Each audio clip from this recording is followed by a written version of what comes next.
dhismaha sidaan loo burburinayaa ujeediin waa iskuulka hoose dhexe iyo sare ee Generaal Daawud shalay ayaa lagu kala baxay sidaa ujeediin iskuulkii iyo waribi xiradii curyaamintii dhulka u dhawaayay dhan dadka isku dhakinayay shalay ayaa barxad banaan laga dhigay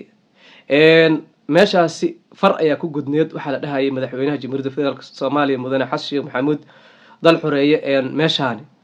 ma ilooba masa in adeerow ayuu dhinacyada uga maraya taadna waxay lahayd hadii in adeerow tahay qaraabadii kale ka ag dhaweed suuqa Siinay iyo Tawfiiq waa jajabiye meesha maxaa loo daayay balse habeen hore ayagoo nabad ku jiifaan oo dhahayaan 3 bilood wax ka yara u haray madaxweynaha ilaahayow intii uu ka dhacayo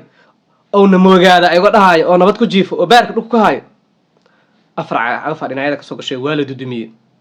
marka birmada Xasan Sheekh meeshaas waxa ka muuqato inuu yahay cadaalad oo dadka dhan ama reerkiisa ahaadaan ama reer kala ahaadaan aan loo aabiyeelin oo dhibac dhul ah ee magaalada Muqdisho ku taal aan la deeheenin hadda magaalada Muqdisho hadii ahaa lahayd iskuul hadii ahaa lahayd isbitaal hadii ahaa lahayd dabdamiski hadii ahaa lahayd barxad kubadda cagta hadii ahaa lahayd hoygii fanka wax kasta waa soo jabsaday waxa ay hore oo kaliya waa duleedka magaalada Muqdisho carto iyo cadaadka buulo barrey iyo waxa lagu sii wajahaan leeyahay iyo halkaas iyo Daarusalaam iyo dibida iyo jaamacadda barakaad iyo dhulka dambe gooftaas ay waxa leeyahay cabir la saar doona hadda ayagana indhahay kala qaadeen waxay leeyihiin gooftan maxaa aniga cabir maba u rabnay xoolena noo daaqay sabab loo soo aadaa madaxay baashis la gashay balse haddii dhankaas laga soo tago waxaad moodaa dawladda Xasan Sheekh Maxamuud inay horumar weyn ka sameysay diblomaasiyadda iyo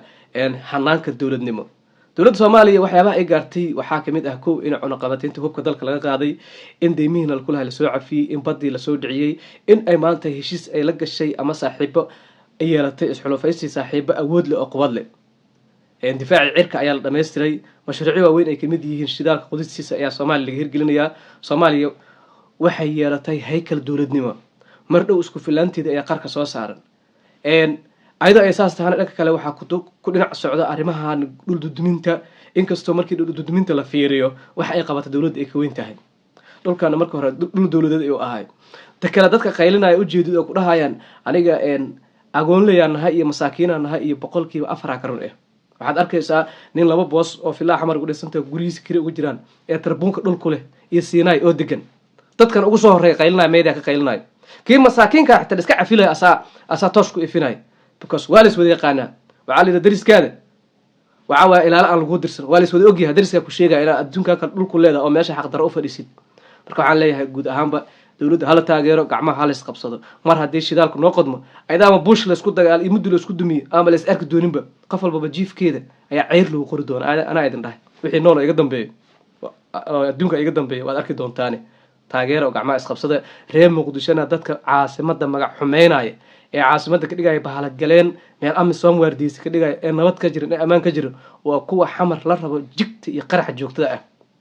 taasi aan idinku baraarujinin oo beenta sayd ka dhacseenin dhalinyarada caasimadda waan ogahay dad garba isqabsatiin adinka dawlad soo dhawaada saaxiibayaal